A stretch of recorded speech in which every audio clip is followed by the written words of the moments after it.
Guys, पुर्तगाल ने recently golden visa ख़त्म किया है जिसमें रियल स्टेट का ऑप्शन था। वैसे तो पुर्तगाल का गोल्डन वीज़ा जो है अभी भी अवेलेबल है, लेकिन अभी आप रियल स्टेट के थ्रू जो है पुर्तगाल का गोल्डन वीज़ा नहीं ले सकते। रियल स्टेट से मुराद ये कि पहले आप 2,80,000 यूरो की प्रॉपर्टी लेके पुर्तगाल के अंदर आप गोल्डन वीज़ा के लिए अप्लाई करते थे। गोल्डन वीज़ा के अंदर एक किस्म से आपको पुर्तगाल का जो पासपोर्ट है ना, उसके लिए रास्ता बन जाता था और 5 साल के बाद वो पासपोर्ट आप ले सकते थे। लेकिन पुर्तगाल की हुकूमत के ऊपर प्रेशर था, क्योंकि वहां पे बहुत ज्यादा लोगों ने इन्वेस्ट किया था, तो वो क्राइसिस में आ गई ना मार्केट जो है रियल स्टेट। तो पुर्तगाल ने वो रियल स्टेट वाला ऑप्शन खत्म कर दिया। और ये सबसे इजी ऑप्शन होता है लोगों के लिए। जो इन्वेस्टर्स होते हैं ना, वो किसी भी कंट्री में जाके वहां पे इन्वेस्ट करते हैं रियल स्टेट में। उससे रेंट भी आता है और उसकी वैल्यू भी बढ़ती है और उनको सिटीजनशिप या गोल्डन वीजा या परमानेंट रेजिडेंसी मिल जाती है। तो ये चीज पुर्तगाल के अंदर हो रही थी, लेकिन पुर्तगाल ने जो है ना पिछले साल खत्म कर दिया है ये प्रोग्राम। और अब सारा फोकस जो है ना वो आ गया है ग्रीस के प्रोग्राम पे, क्योंकि ग्रीस ऐसा कंट्री है जो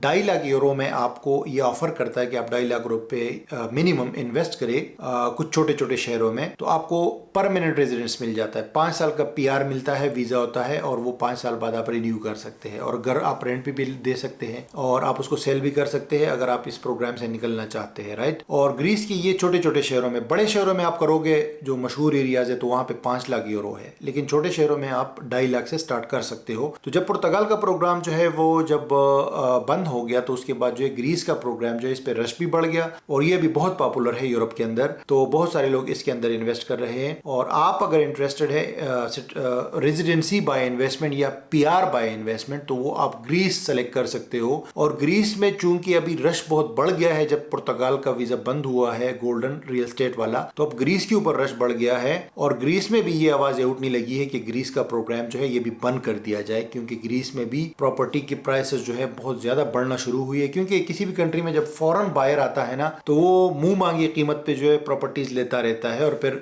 चूंकि डिमांड ज्यादा बढ़ जाती है तो प्रॉपर्टी की प्राइसेस बढ़ती है। जो तुर्की में हुआ था, आपको पता है कि 2020, 19, 20, 21 में जब तुर्की के अंदर लोगों ने प्रॉपर्टीज बहुत ज्यादा तादाद में खरीदी थी, तो प्राइस बहुत बढ़ गई थी, जो कि तुर्की की हुकूमत ने जब वो प्रोग्राम्स बंद कर दिए तो वापस जो है नीचे आ गई थी। तो उसी तरह जो है ग्रीस में भी है अभी आजकल, और ग्रीस भी इस बारे में सोच रहा है। तो मेरे अपने जाती ख्याल में अगले जो है ना साल डेढ़ में जो है, या 6 महीने, साल, 1.5 साल ज्यादा से ज्यादा में ये प्रोग्राम इनको बंद करना पड़ेगा, क्योंकि यूरोपियन यूनियन भी जो है ना अक्सर प्रेशर डालता रहता है यूरोपियन कंट्रीज पे कि इस तरह के प्रोग्राम्स मत चलाएं। तो अभी इस वक्त तो बहुत ज्यादा भाई रश चल रहा है ये ग्रीस वाले प्रोग्राम पे। तो इसमें तरीका ये होता है कि आप सबसे पहले ग्रीक की जो कॉन्सुलेट है या एम्बेसी है, वहां पे वीजा के लिए अप्लाई करते हो। इसके लिए एक स्पेसिफिक वीजा है। आप बोलते हो, आप अपना शो करते हो कि मेरे पास इन्वेस्टमेंट है 2.5 लाख यूरो और मैं जो है ग्रीस के अंदर जो है ना इसको इन्वेस्ट करना चाहता हूँ। तो आपको एक वीजा मिलता है, और वो वीजा जो है ग्रीस का वीजा होता है, शेंगन वीजा नहीं होता, वो ग्रीस का वीजा होता है। तो उस पर आप ग्रीस जाके वहां पे रिसर्च कर सकते हो और किसी लॉयर को या किसी रियल स्टेट एजेंट को पकड़ सकते हो कि आपको वो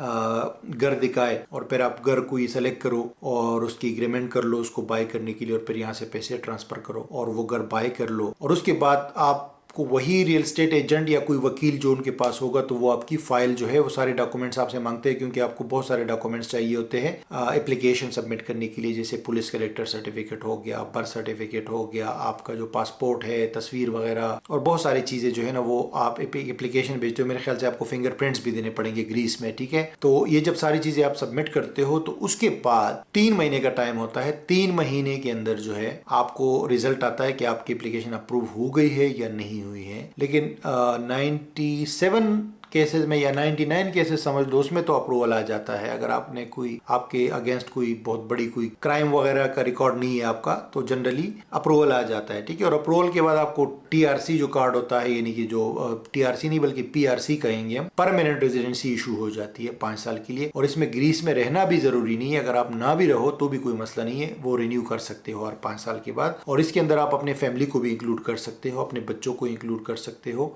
अपनी वाइफ को इंक्लूड कर सकते हो, और एवन के अपने माँ बाप को भी इंक्लूड कर सकते हो। तो ये बहुत बड़ी अच्छी चीज़ है कि इसमें आपको ये सारे बेनिफिट्स मिल रहे हैं कि आप अपनी पूरा फैमिली पैकेज है एक किस्म से। तो ग्रीस में तो आप रह ही सकते हो, ग्रीस में आप जो है कंपनी वगैरह अगर बिजनेस करना चाहो तो वो भी कर सकते हो, आपके बच्चे वहाँ स्टडी कर सकते हैं, मेडिकल फ्री होगा आपके लिए, बच्चों के लिए एजुकेशन फ्री होगी। और ग्रीस जो है ये आपको पता है शेंगन एरिया का मेंबर है, तो पूरा यूरोप में आपको ट्रेवल फ्री एक्सेस मिलेगा, ठीक है। और फिर आपको पता है कि ग्रीस पीआर पे जो है आपको दूसरे कंट्रीज की भी वीजे आसानी से मिल जाते हैं। और वैसे ग्रीस का पासपोर्ट मिलना थोड़ा मुश्किल है, उसके लिए आपको वहाँ रहना पड़ेगा 7 साल, और 7 साल रहने के बाद उनकी जुबान सीखनी पड़ेगी, कल्चर के बारे में जानना होगा, फिर सिटीजनशिप अप्लाई करेंगे, तो फिर 1-1.5 साल के बाद जाके कहीं वो आपकी सिटीजनशिप अप्रूव होने का चांस होगा। लेकिन पीआर तो आपको मिल जाता है, ये तो कंफर्म है, ठीक है। पुर्तगाल वाले में ये था कि उसमें सिटीजनशिप जो है ऑलमोस्ट कंफर्म थी और आसानी से मिल जाती थी 5 साल के बाद। तो ये एक ऑप्शन था guys, it's not for everybody, मतलब ये गरीब बंदे के लिए, मिडिल क्लास बंदे के लिए नहीं है, लेकिन इन्वेस्टर्स के लिए है, तो मैंने कहा आपके साथ मैं शेयर करता हूँ।